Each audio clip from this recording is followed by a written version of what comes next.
Beberapa teman menganggap mengucapkan Natal boleh-boleh saja. Ketika diberitahu bahwasanya itu dilarang, mereka tetap berdalih bahwa itu boleh-boleh saja untuk menjaga hubungan dengan sama muslim. Bagaimana cara meyakinkan mereka bahwa hal ini dilarang dalam Islam, sementara saya sendiri memiliki keterbatasan dalam memberikan jawaban kepada teman-teman. Berkaitan dengan dua pertanyaan di atas, apakah kita berdosa jika membiarkan hal tersebut? Misal ketika ada teman muslim yang menganggap mengucap selamat Natal boleh, kita hanya diam saja. Tentu nggak boleh ya, itu harus ingkar mungkar. Orang-orang muslim yang mengatakan bahwasanya boleh saja mengucapkan selamat Natal, saya berani sumpah ikhwah, orang ini tidak punya ilmu agama dan imannya masih sangat tipis. Nggak bisa saudaraku mengucapkan selamat Natal kepada orang Nasrani sama mengatakan selamat Allah punya anak. Bagaimana bisa Anda berani mengatakan Allah punya anak? Itu kalimat yang sangat berat, ya kan gitu. Tidak boleh. Allah subhanahu wa ta'ala itu la syarikalah, tidak ada sekutu baginya. Lam yalid walam yulad, tidak beranak dan tidak diperanakkan. Dan Allah subhanahu wa ta'ala telah mengkafirkan orang-orang Nasrani dalam surah Al-Ma'idah. A'udzubillahi minasyaitonirrajim. Laqad kafara alladziina qalu innallaha tsalitsu tsalatsa. Allah telah telah kafir orang-orang Nasrani yang mengatakan trinitas. Enggak boleh. Ngucapin selamat berarti selamat atas keyakinan kalian yang Allah sudah cap mereka kafir dengan itu. Bagaimana bisa dikatakan untuk menjaga hubungan dengan mereka? Kalau Anda menjaga hubungan dengan orang non-muslim, orang Nasrani dengan berteman, bertetangga, partner bisnis, kan gitu. Orang tua kita yang kafir kita silaturahim, tetap berbakti padanya.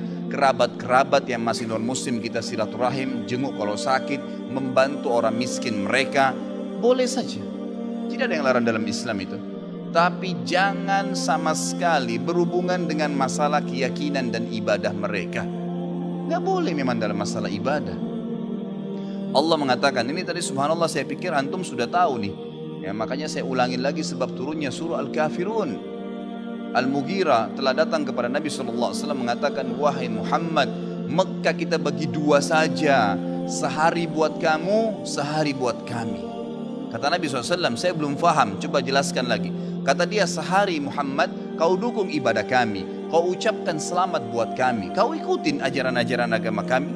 Sehari lagi besok kami ikutin agamamu, kami ucapkan selamat untukmu, kami dukung ibadahmu.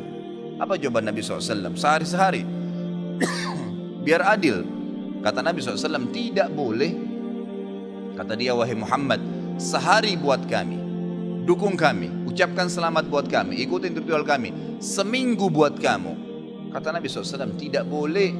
Muhammad, sehari buat kami, sebulan buat kamu. Tidak boleh.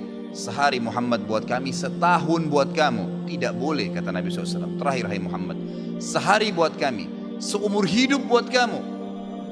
Sehari kamu ikutin kami, dukung ritual kami, selamat buat kami. Kalau pakai akal sehat, kalau pakai akal manusia, bukan akal sehat, akal manusia saja secara biasa, kan gitu.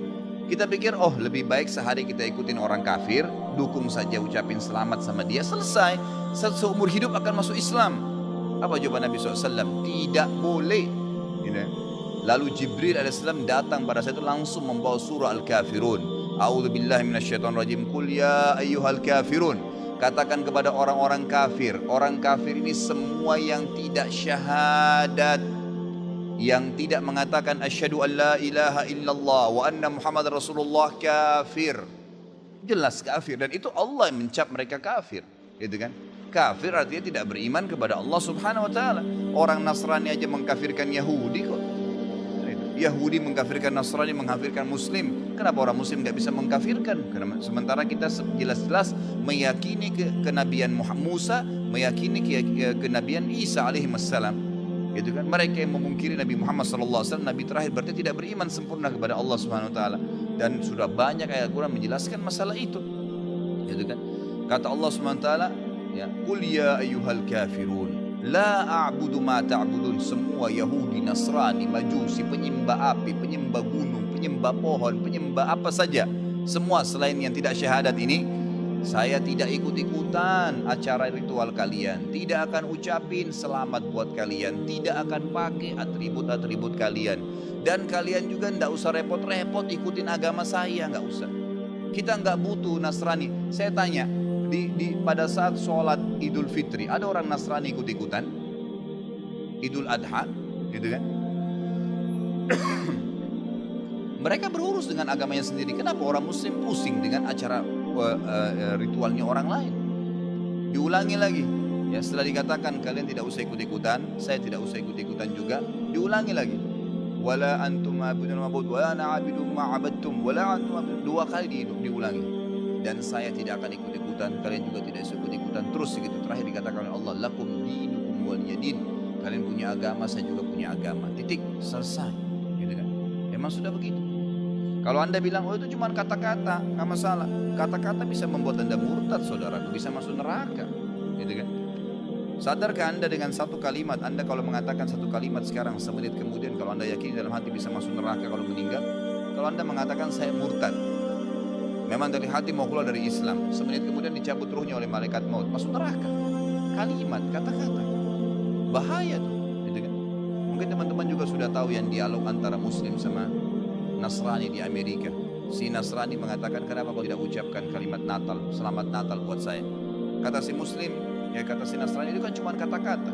Kata si Muslim, kenapa, apa kau sudah syahadat? Si Nasrani bilang enggak. Kenapa kau enggak syahadat? Dia bilang kalau saya syahadat saya tinggalin agama saya. Kata si Muslim itu kan juga cuma kata-kata. Sama, gitu kan?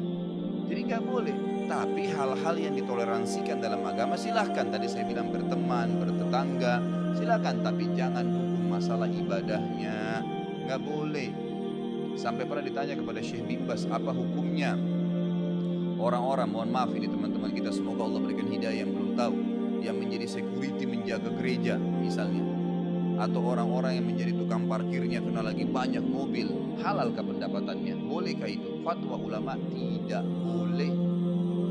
Karena ada hadis Nabi SAW yang berbunyi, kalau ahli kitab, khusus Yahudi dan Nasrani terutama, kalau mereka sedang beribadah di tempat ibadah mereka, jauhilah, karena laknat Allah sedang turun. Hadis Nabi SAW. Kenapa nggak bisa cari rezeki di tempat lain? Subhanallah, rezeki itu sudah dibagi oleh Allah SWT. Hati-hati saudara, gitu kan? Jadi orang yang mengatakan seperti ini karena tidak paham agama. Bagaimana bisa dia mengatakan Tuhan punya anak? Gitu kan? Jadi tidak boleh sama sekali, yang nggak boleh. Jadi kita harus tahu.